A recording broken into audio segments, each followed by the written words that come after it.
আজকে যে আলোচনা সেখান থেকে পরবর্তী বিষয়টা বলতে চাই। আমাদের যে ওয়ার্ড ক্লাউডটা আমরা দেখলাম, যুব সমাজ এবং নাগরিক সমাজের প্রত্যাশা, সেখানে একটা বিষয় বারবার উঠে এসেছে এবং এখনো যে ওয়ার্ড ক্লাউড আমরা দেখলাম, এখানে যে অডিয়েন্স আছেন ওখানে গণতান্ত্রিক জবাবদিহিতা, অ্যাকাউন্টেবিলিটি, এটার কথা বারবার এসেছে। আমাদের যে বিদ্যমান ব্যবস্থা আছে সেখানে কিন্তু গণতান্ত্রিক জবাবদিহিতার কাঠামোটা খুব দুর্বল। যেমন আমি যদি এই জায়গায় বলি যে আমাদের তো সরকারের 3টা অংশ থাকে, legislature, executive, judiciary. By definition legislature অর্থাৎ যারা আমাদের এমপি হন, আমাদের সংসদে যান, জনগণের ভোটে সংসদে যাচ্ছেন, কিন্তু তারা দলের বিরুদ্ধে ভোট দিলে আর এমপি থাকতে পারবেন না। অর্থাৎ জনগণের ভোটে তারা সংসদে যাচ্ছেন জনপ্রতিনিধি হওয়ার জন্য, কিন্তু জনপ্রতিনিধি হওয়ার উপায়টা তাদের জন্য সাংবিধানিকভাবেই বন্ধ করা আছে। কারণ তিনি যদি দলের বিরুদ্ধে কোনো আইনের ক্ষেত্রে ভোট দেন তাহলে তিনি আর এমপি থাকতে পারছেন না। এটা গেল আমাদের লেজিসলেচার। এক্সিকিউটিভ যে ব্রাঞ্চটা আছে, নির্বাহী বিভাগ, সেখানে আমি শুধু ক্যাবিনেটের কথাই বলছি। ক্যাবিনেটকে কে জবাবদিহিতা করবে? সংবিধানে আছে ক্যাবিনেটকে জবাবদিহি করবে পার্লামেন্ট, কিন্তু পার্লামেন্টেরও আবার হাত পা বাঁধা, কারণ তারা দলের বিরুদ্ধে ভোট দিতে পারছেন না। আমাদের যে মন্ত্রীরা আছেন, প্রধানমন্ত্রী আছেন, তিনি যদি দুর্নীতি করেন তাহলে জবাবদিহিতা কে নিবে? দুর্নীতি দমন কমিশন। কিন্তু দুর্নীতি দমন কমিশনের যে কমিশনার, তাকে নিয়োগ দিবেন প্রেসিডেন্ট, এবং প্রেসিডেন্টের এই কাজটা করতে হবে প্রধানমন্ত্রীর সাথে পরামর্শ করে। তো তাহলে তো আমরা একটা জবাবদিহিতার ব্যবস্থায় থাকতে পারলাম না। যে যার জবাবদিহিতা নিবে সেই তাকে নিয়োগ করছে, তাহলে এখানে জবাবদিহিতার কাঠামোটা খুব দুর্বল থাকছে। মানবাধিকার যদি লঙ্ঘন করে যারা ক্ষমতায় আছেন, যারা এমপি আছেন, মন্ত্রী আছেন বা প্রধানমন্ত্রী আছেন, তারা যদি মানবাধিকার লঙ্ঘন করেন, তখন সেক্ষেত্রে জবাবদিহিতাটা কে করবে? কোন প্রতিষ্ঠান করবে?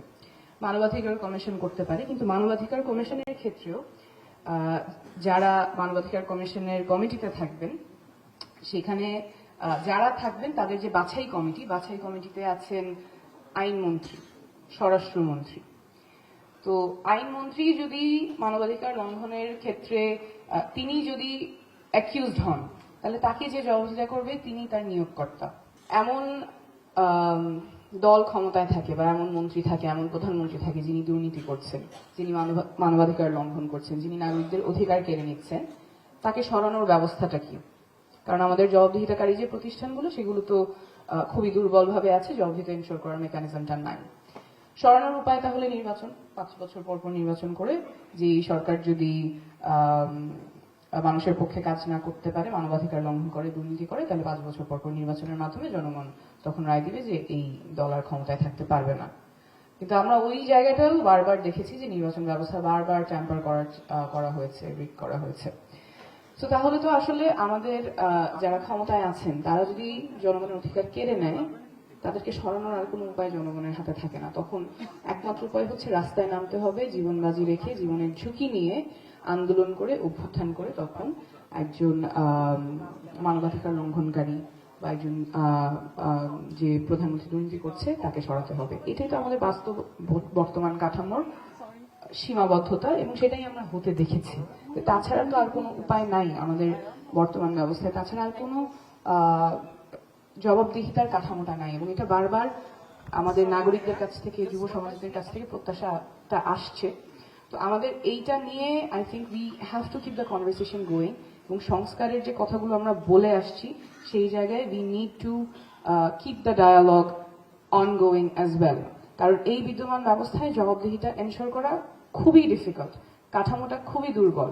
আমি যদি আমার জনপ্রতিনিধির জবাবদিহিতা নিশ্চিত না করতে পারি, যাদের হাতে পাওয়ার থাকবে অ্যাবিউজ করার এবং ইউজ করার, তার জবাবদিহিতা এনশোর না করতে পারলে, how would be ensure that rights of people will be protected? Thank you. আপনি খুব সুন্দরভাবে বলেছেন আর কি কাঠামোর বৈপরীত্যগুলো এবং সীমাবদ্ধতা। তো ওই মঞ্জু ভাই যেটা বলছিলেন, আপনিও তো একই রকম ভাবে নতুন বন্দোবস্তের জন্য সংগ্রাম করেছেন। কি হলো ঘটনা? সংগ্রাম তো চলছে। আমার মনে হয় যে প্রত্যাশাগুলো আমরা এতক্ষণ শুনেছি এবং আপনারাও সারা বাংলাদেশ ঘুরে যেটা দেখে এসেছেন, that is very real. People want change and people don't want to go back to the old ways of muscle and money politics. So whichever force will be able to embody that, people are looking for that, and that মানে অনেকগুলো সীমাবদ্ধতা অবশ্যই আছে বিদ্যমান ব্যবস্থায়, কিন্তু মানুষের আকাঙ্ক্ষা এবং বর্তমান ব্যবস্থা is not being able to deliver. There is a big gap, and whoever is able to close that gap will win the hearts of people. Okay